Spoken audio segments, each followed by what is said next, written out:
Hello and welcome to another GodForge video. Going to be doing hero rankings and review with the new information that just came out today. So I'm just going to be reviewing the heroes that are in that video. So go to the Fateless channel if you have not watched it, if you like. I'm also going to be covering a lot of information that was shared in that video. So you're welcome to watch this and get some information as well. But going to just look at those heroes and the information that was shared today. So we're going to review these and see what my thoughts are. Oh, all right. It skipped ahead, but we're going to just go right back to it. So some disclosures here, 100% my opinion. Again, only from the Fateless video today. Everything's subject to change. Nothing can be actually tested right now live. So there's a good chance a lot of this information is not going to be 100% accurate. I'm using my educated guess based on my experience playing similar games. So hopefully a lot of this is going to be accurate. But if it's not, please don't hate me too much. I'll do my best to explain why I'm making these rankings. So just like in the first video that I did with the information released a few weeks ago, for the ranking side, PvE is just going to be like general wave content. I'm not looking for any kind of dungeon bosses or anything because we don't know what those are going to be. Too hard to rank without having that information. So it's going to be like general wave content. How are they going to do against the waves? CB is for clan boss. So this is, again, as I said in the first video, I'm assuming there's going to be a lot of similarities with the Raid Shadow Legends clan boss, which is perfectly fine. There's been a lot of differences as well. We don't know what those differences are yet. I'm sure it's going to be their own twist on that. So, but for my ranking, since I can't actually play against that clan boss, I'm just saying if this hero was in that game, how would they perform? And then PvP is just PvP, so that's pretty self-explanatory there.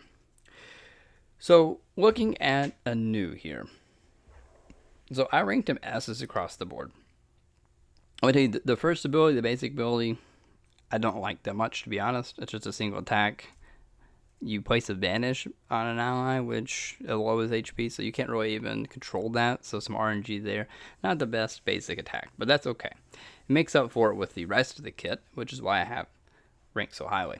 So the core, which is a 4-turn cooldown, after you book it up there. But it's defense up and protect, which is a really good thing to have. Where he really comes in handy is going to be the ultimate, right? I don't know the divinity cost, which it would be great to know the divinity cost. If it's really high, then, that dilutes this a little bit. But if it's reasonable, this is a great ultimate. It places Phoenix on allies for 2 turns. What is Phoenix? I've got that list down there as well because this is just a revive on death. But it revives on death with 100% HP and 100% turn meter. So it's like a super revive on death, which is great. So does that, and then, if the ally's under protect, they can also heal, right? So it's after they do a joint attack. I think that's going to be a great ultimate. It's going to give you a decent boost in damage. I think he's going to be one of the keys to any kind of unkillable team as well, with the Phoenix on all allies for 2 turns. I think that's going to be a pivotal part of any kind of unkillable team potentially. And he also is going to help with some damage reduction. It's got a little bit of a catch to it, though. It's for every 10% divinity on the hero reduces allies' damage by 3%.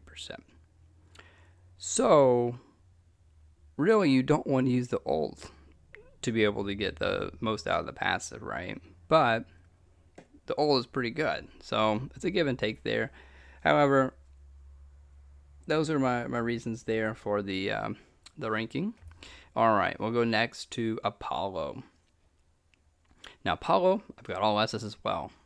So, I think he's going to be pretty decent. So, some notes here. He does have a attack, and then he places Mend on all allies for 1 turn. So, he's going to help heal, which is really good. if you played Alpha, healing wasn't very common. You had to do, only a few heroes had the heals and the mins. A lot of people were using other ways to keep the team alive. So, but you got the heal there, and then you also got a chance to place acid, and you also have, I'm coining this as a partnership. So anytime we see a hero that has the ability to utilize another hero if they're on the team.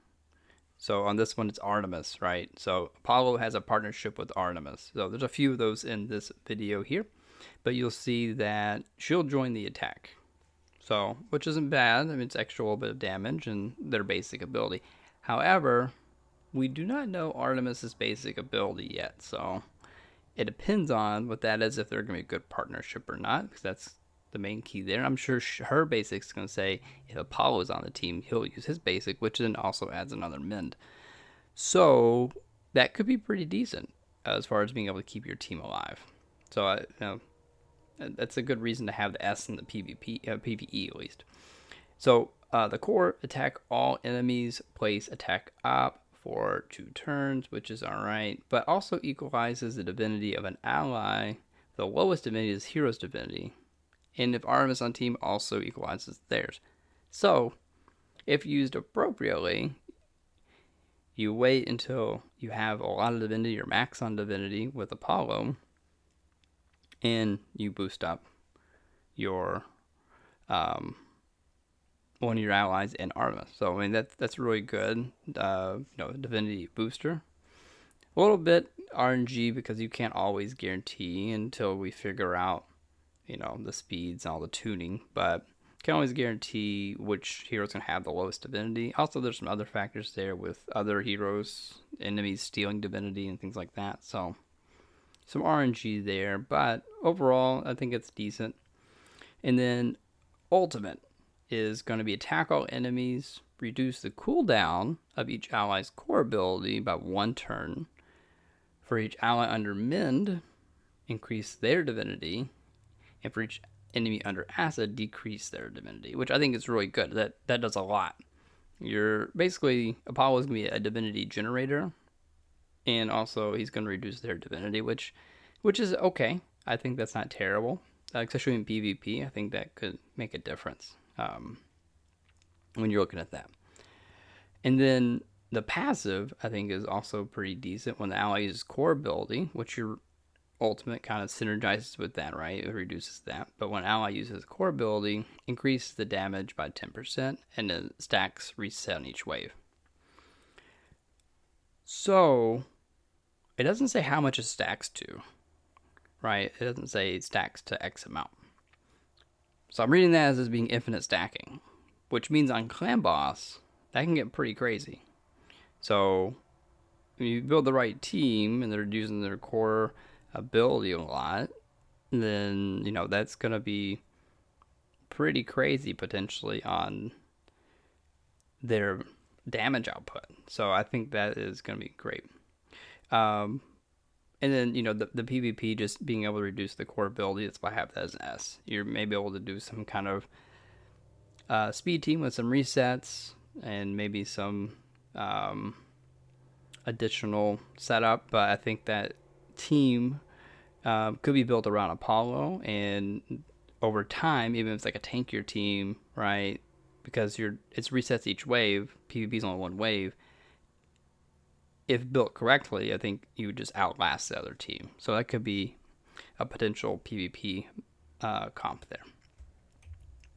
Alrighty, Ares. I know you're seeing a pattern here. All S's again. I promise some of the other ones aren't all S's. But these first ones, and I'm just going in order of how they were in that video, are all S's. I mean, I think they're all worthy of being ranked that. Now, as we get more information, that could certainly change. So Ares' A1 is, attacks 3 times and decreases the target's defense by 2%. I'm assuming that is going to be each attack, or maybe it's just 2% and you have to do the basic 5 times. It makes a little bit of a difference, but still being able to reduce the target's defense is going to be pretty awesome, especially on things like Clan Boss. And then each strong hit also decreases the target by 5, or initiation 5, which is okay. That slows them down a little bit. Not a really big benefit, I don't think. Now the core attacks all enemies with a 440% multiplier. It's a pretty good multiplier. I would say that's a big AoE. And it ignores shield and barrier on each target. So shield and barrier are very similar. The difference with barrier is they can stack and be increased. Shields can't. I wanted to put that on this slide here so you could see that. But it ignores that. And if it's a strong hit, it removes the shield and barrier from each target. So you have a chance to just completely remove it, also ignore it. And if the enemy is defeated, right, then it increases this hero's divinity by 10%, which is okay. It gets you back up there a little bit. And then the ultimate attacks one enemy 2 times, so a 271% multiplier. So multiply that by 2, that's a pretty good hit. But also ignores protect, intercept, immortal, and ward. So it's ignoring pretty much any of those types of things that would help keep someone alive. So I think that is going to be good. And strong hit ignores 20% of the defense. So overall, he's going to be a really great nuker, I think. He's going to be able to stop, especially in PvP, the unkillable comps. Anything that has lots of shields and barriers and immortal. So I think he's going to be pretty niche there. But also, he does a really big AoE on his core, which I think could also set up to be maybe one of the better nukers in Arena. And then the passive, each time an enemy receives a debuff, increases the hero's chance of strong hit on the next ability by 5%. So if you place him with some debuff champions or heroes, that's going to increase that, which does synergize with his ultimate. So I like it whenever the passive and ultimate synergize. So, alrighty. Looking at Fujin. Again, all S's. I know. Please don't hate me. But hopefully when you're listening to this, you're seeing why I'm saying that. So, he's got his basic attack all enemies. He's a defense champ as well, so he's tanky. But attacks all enemies, that's great. Chance to play spreads down, which is decent. And then does have a partnership with Raijin. The core attacks all enemies, which I think is going to be a good multiplier as well. But attacks all enemies and places protect on allies, which is really great to have. And stalwart on allies for 1 turn. So with stalwart, I put that at the bottom as well. Immune to disable. Duration is reduced when when receiving disable, and removes disable on initial placement. So basically, it just prevents them from having a disable. So it disables like stun, sleep, things like that, which is pretty decent, I think, for a lot of content. I'm not sure on Clan Boss if that's going to be a thing or not, if it has a stun or whatnot. But if it does, that could definitely be a way to place a stun block. And then the ultimate here transfers. So this is why I have the S's, by the way. Transfers 1 debuff from each ally to his hero, and attacks 1 enemy and transfers those debuffs. Again, the multipliers are all the same here, so I'm assuming those may change. I think there's a placeholder, but still, decent hit, I think, for a single target, and transfers the debuff. So he's acting as a team cleanser, and then for each debuff transferred, increases the ally's barrier by 50%. So, the champions with barrier, I think, could benefit from that. So you might be able to build an infinite team on Clan Boss by doing the increases with the barrier. And then if Raijin's on the team, it transfers all debuffs to the hero. So that's going to be a full team cleanse and onto one of their heroes. So that's really great. And then reduces the damage received by allies from AoE attacks by 30%. which is going to be a big part of the game as well, I believe. So that is a really big reduction. 30%, I think, is going to make a difference in most fights. So that's why I have S's across the board for Fujin. Now here we go. Surprise. Raijin, I have ranked a little bit less. A B, and a B. So here's some reasons for that. Attacks 3 random targets. That's okay.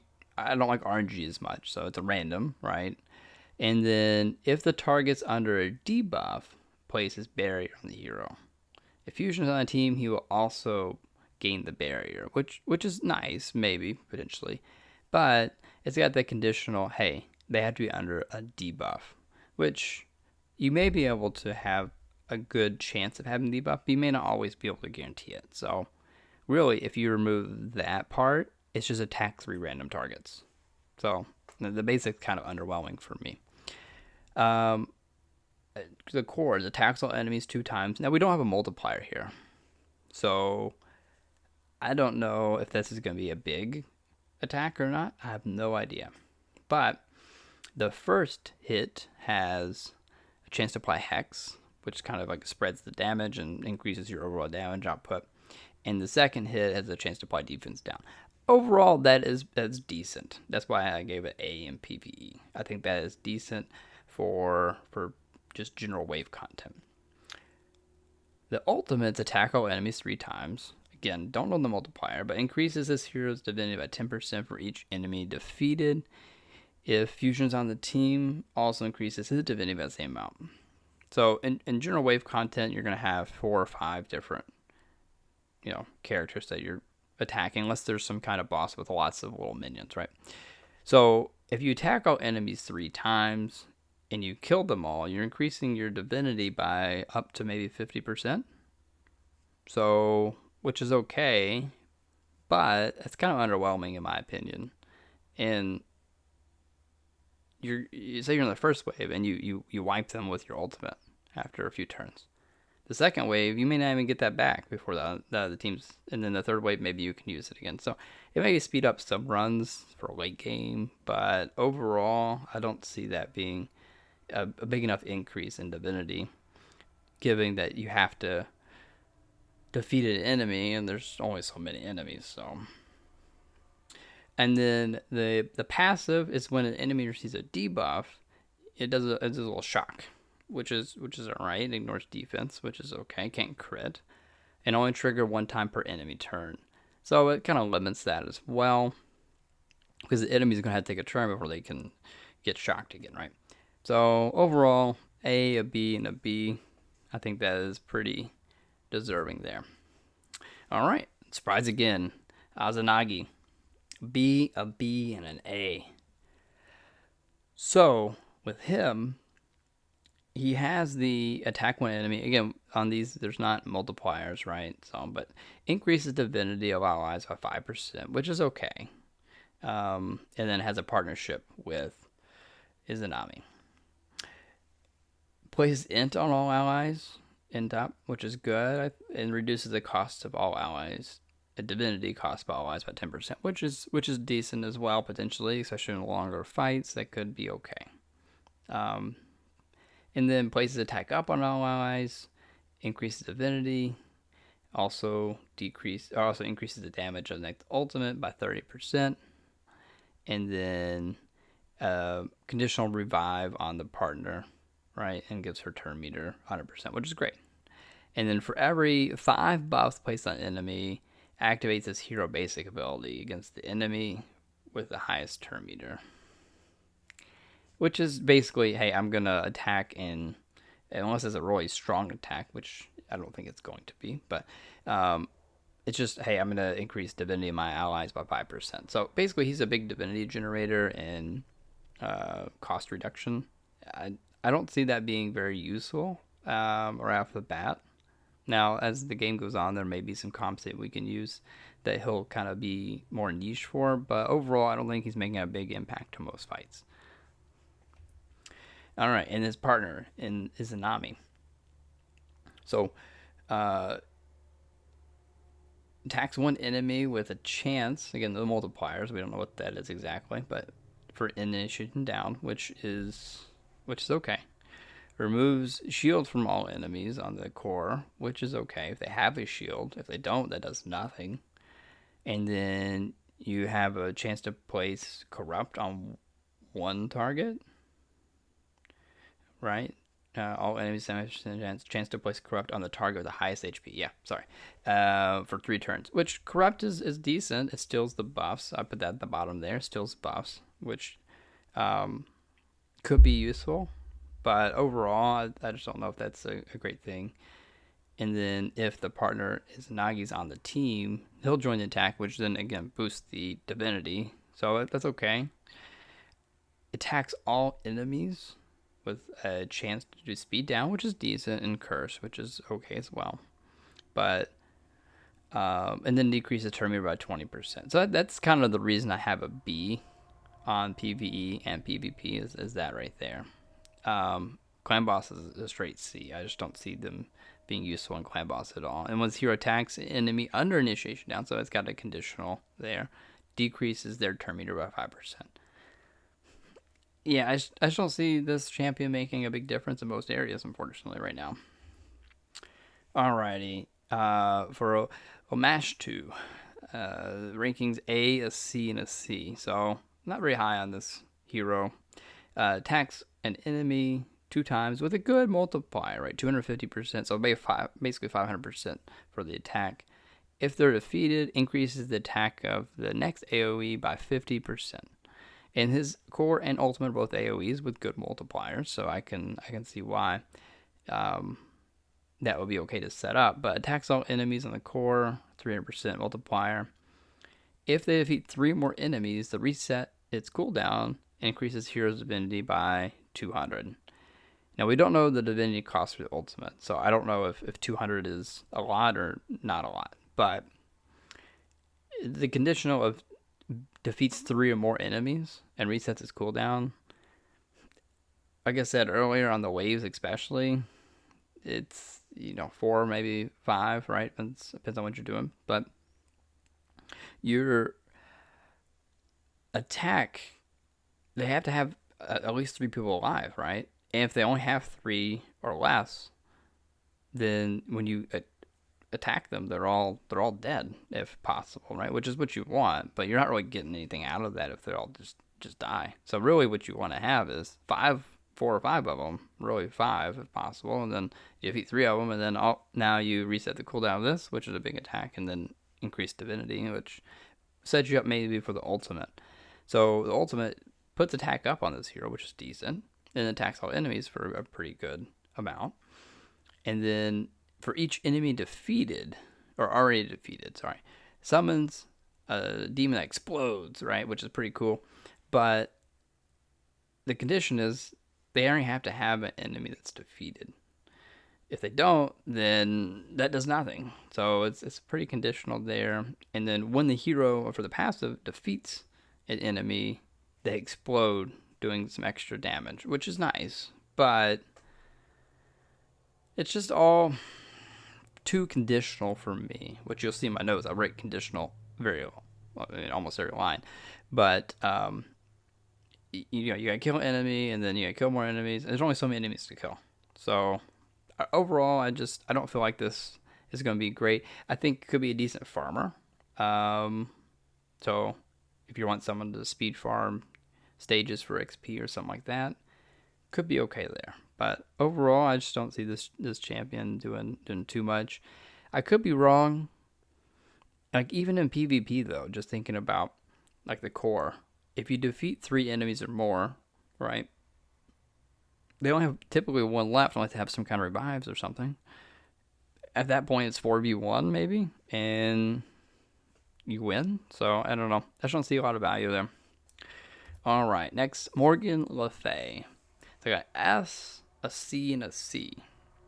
I don't really understand this kit, and I'll get into it. So overall, she's a debuff queen, which I wrote there. She uses accuracy to boost her damage. All of her attacks are AoEs. So I mean that's typically what you want, especially for some kind of farmer, which I wrote she could be a farmer there. But attacks all enemies on the basic, chance to place vulnerable, which is good. It's a 50% chance after booked up, so that's not bad. And then activates a random debuff on the target. So again, the condition they have to have a debuff for them to be activated, which they may or may not. But if they do, then it activates, and that's going to be things like blaze, acid, bleed, aether burn, things like that. So whenever we are looking at the core, attacks all enemies 3 times. Each has a chance to place one of. So it's not all of them. It's just one of, right? Of those debuffs there. Aether burn, blaze, acid, bleed, right? So you have a 50 up to 75% chance. So maybe you'll get 1 or 2 on that. And that's okay.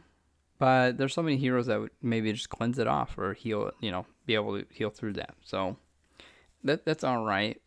Now, the ultimate really is where I think this hero is desynergized, because before attacking, remove any debuffs from each target and then attack all enemies. So you're just removing the debuffs that you put on there with the core, right?